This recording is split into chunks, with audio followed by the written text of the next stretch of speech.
Okay, so now we're going to attempt to do an EKG on my other dummy, my mannequin. We won't call him a dummy. So over here is our EKG machine with all of our leads. This is our electrodes. And I always do me a little drawing on the paper when I'm teaching this because of the placement of all the leads. They're there for a reason, and as many EKGs as I've done, as much as I've read about this, I mean, I can't read one. It's not our job to read one. We need to know that we've done it right and give it to the doctor, because there's no way that we give a patient a diagnosis or anything like that. So we need to know that we've done it right. We need to know enough about the waves to know that they're, if it's something going on, if it's something we need to fix, we know where to go, we know how to fix it. So on a 12 lead EKG, it prints out 12 leads, but we only have 10 leads that we're going to attach to the patient. So this is where the 12 comes in. We have 3 standard or bipolar leads. That's going to be 1, 2, and 3. Leads 1 is, it goes from your right arm to your left arm. Lead 2 starts at your right arm and goes to your left leg. Lead 3 starts at your left arm and goes to your left leg. Okay, now our augmented leads: AVR, right arm; AVL, left arm; AVF, left foot. So, easy way I remember this one is A for augmented, and then you got R for right arm, right; L, left arm; F, left leg or foot.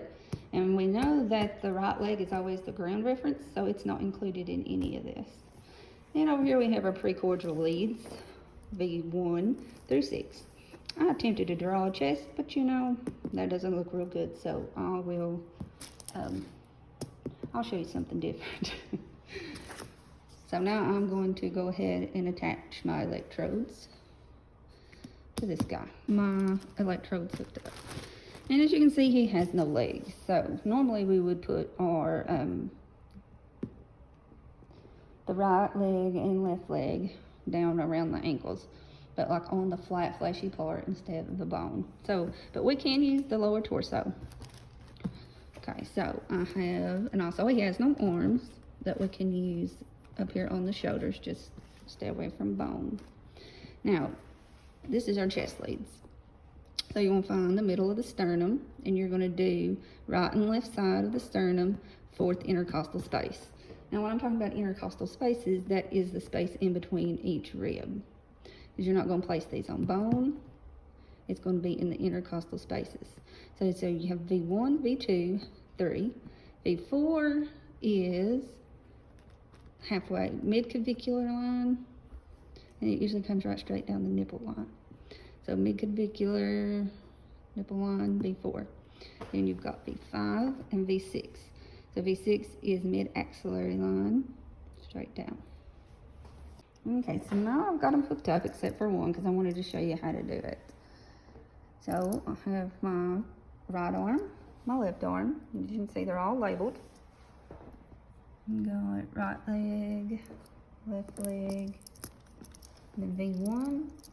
And then I'm going to attach V2 here.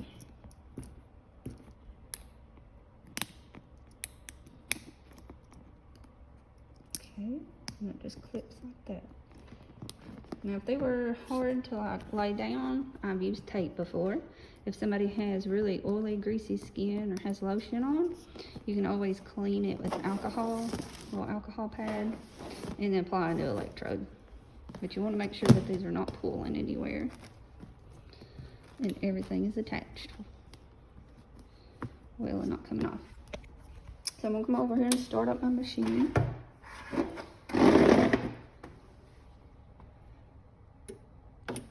So once it comes on, one thing I'm going to make sure of is the paper speed. This little man running here underneath, you're going to see a 25. So that's what it needs to be set on, is 25. And on him, I'm not going to put in all his info. I'm just going to go ahead and run the EKG. So now you're going to instruct your patient, and we're going to tell him, don't be moving. Don't cough, talking, just be very, very, very still, because any muscle movement can show up as an artifact called a somatic tremor. So I'm gonna come over here and I'm gonna push record, and it tells you what we're doing. Record 10 seconds. It's preparing, it's counting down. I'm gonna check out and make sure he's being quiet. Yep, not a word. It's processing.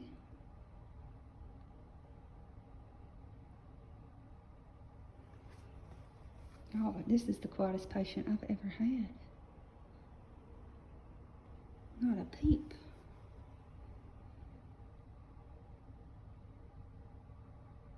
Now it's printing.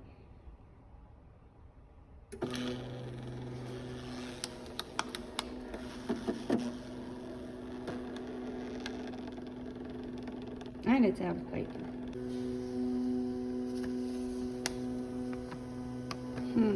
He's not looking so good.